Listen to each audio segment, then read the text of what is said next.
Hey folks, welcome back in Dab Africa. This is Chris once again. This video is about yet another tragic farm murder happening in South Africa. This one also in the Free State. The location, the province where Brendan Horner was recently murdered, David Wessels was murdered, and the list goes on and on. We saw the massive arson taking place on farms in the Free State just a few weeks ago after the economic freedom fighters on the 16th of October urged their fighters to burn the boer, burn them down. The incitement to terrorist action by the economic freedom fighters, which resulted in no criminal charges whatsoever against the leaders of this political party. It's really just little more than a terrorist group masquerading as a political party. Let me read to you from their recent post. This is on the 5th of November. The fight against racism still has a long way to go. On that we can agree, economic freedom fighters. As the EFF, we will confront white arrogance toe to toe. The EFF remains the only vanguard for the poor and working class. We are going to restore the dignity of black people. Of course, this occurs as Julius Malema stands outside a hospital that he threatened to burn down, standing next to a white man who told his workers who refused to go back to work, do you want to come back to work? You can come back in the building. Otherwise, go home. And for that moment of clarity, the white man must suffer the indignity of being embarrassed by apologizing to the public after threats of violence by Julius Malema, who threatened to burn down their hospital.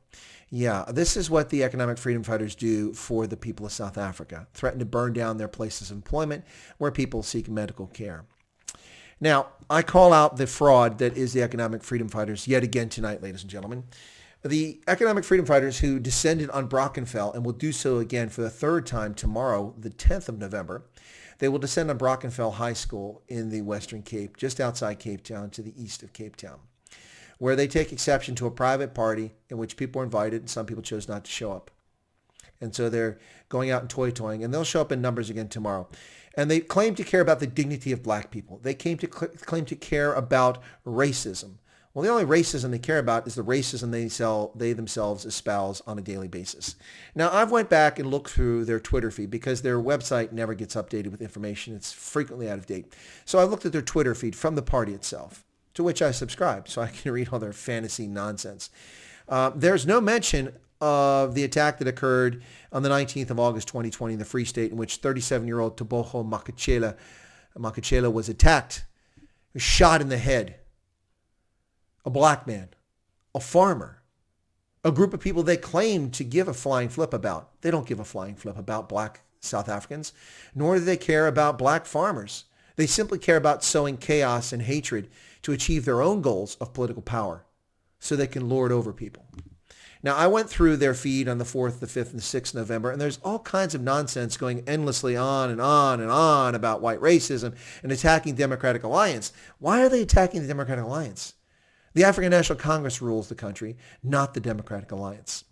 But the death near Odendaalsrus in the Free State, this is a 37-year-old cattle farmer who was shot in the head when he was robbed of 5,000 rand on the 19th of August. He was released from the hospital after having been shot in the head and survived, but he passed away just a couple of days ago. Now, the attackers entered his shop and shot him in the head and took off with the money. After the attack, he was hospitalized and spent 6 weeks in a coma before he regained consciousness and was discharged. He was sent back home. He died this Monday.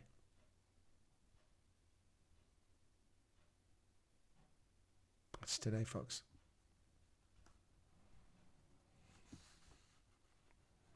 According to his father, one of the perpetrators threatened to kill his son just days before they attacked him back in August.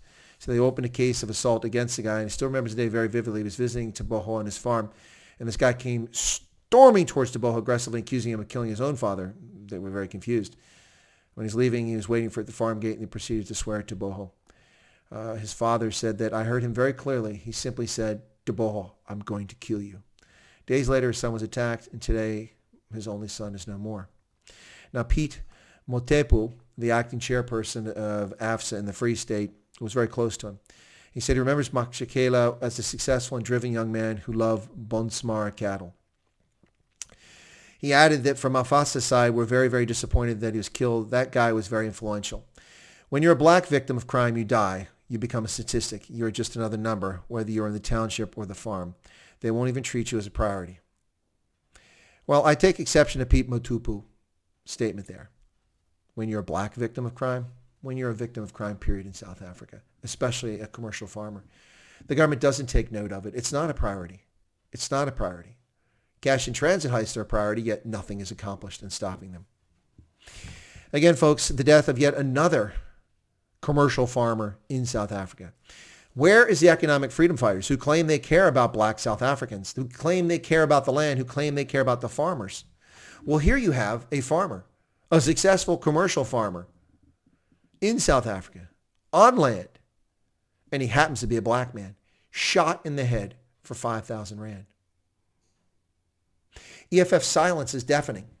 While they toy and play games about racism and instigate race war and call for domestic violence, domestic terrorism in their campaign of horror that's unfolding in South Africa, the African National Congress looks the other way and allows the EFF to violate South African law on a near daily basis. While they fraudulently claim to be there for the poor and the working class of South Africa and to care about getting black South Africans on the farms, they say nothing against the violence that's perpetrated on black South Africans. The EFF was silent in the murder of Tembu in Soweto when he protected his friend and helped her escape through the gate when the Tutsi were trying to take her away to gang rape and murder her. And for that, he was shot in the chest and died. A hero, a black man in Soweto. Not a single word from the economic freedom fighters while they spew their hate and their racist bile each and every day, pretending to care about South Africans, pretending to care about black South Africans. Anytime a white South African says anything, they call it racism. Yet they sit by idly while South Africans, black, are butchered and slaughtered on a daily basis by other black South Africans. Nothing to say about it. While they attack the Democratic Alliance, a party that's comprised primarily of colored people. Colored people. Isn't that interesting? People of color. Yet they pretend to care about the poor and the working classes. You're frauds. The economic freedom fighters are frauds. They are fraudulent. This is a domestic terrorist outfit masquerading as a political party in South Africa. That's what they are. Watch what they say. Listen to the songs they sing. Burn the Boer down to burn them out. Kill the Boer. Shoot to kill. Shoot to kill the Boer. Calling for attacks against white South Africans, attacking high schools because they're unhappy. This is a dangerous organization that needs attention, who doesn't care about black South Africans. Do you need any further proof that it doesn't care? Pay attention, South Africa, because the economic freedom fighters do not care about black South Africans. And if you believe they do, you're a fool. And someone who's incapable of looking at objective information and looking at what they have to say. That's the bottom line. Well, folks, if you're not a subscriber to Chris White Africa, I ask you to take a moment to become a subscriber by pushing that subscription button right down there. Be sure to toggle the bell icon so that on the occasional moments when YouTube actually informs people about an upcoming video or live stream, you'll get the word. Feel free to leave a comment, positive or negative. If you're abusive, your comment will just be deleted, or you'll be the target of a future, rude comments video. And then finally, I ask that you smash the like button because likes drive viewership, and viewership is the only way to get the word out about what's happening in South Africa. This continued assault on rural South Africa, the murder of rural South Africans, of commercial farmers, farm workers, and farm managers. It happens each and every day, folks, and the world looks the other way. Even when a black farmer is murdered, the world looks the other way. No one cares. Hashtag the world must know, folks. The world must know about the horrors going on in South Africa. Thank you and God bless.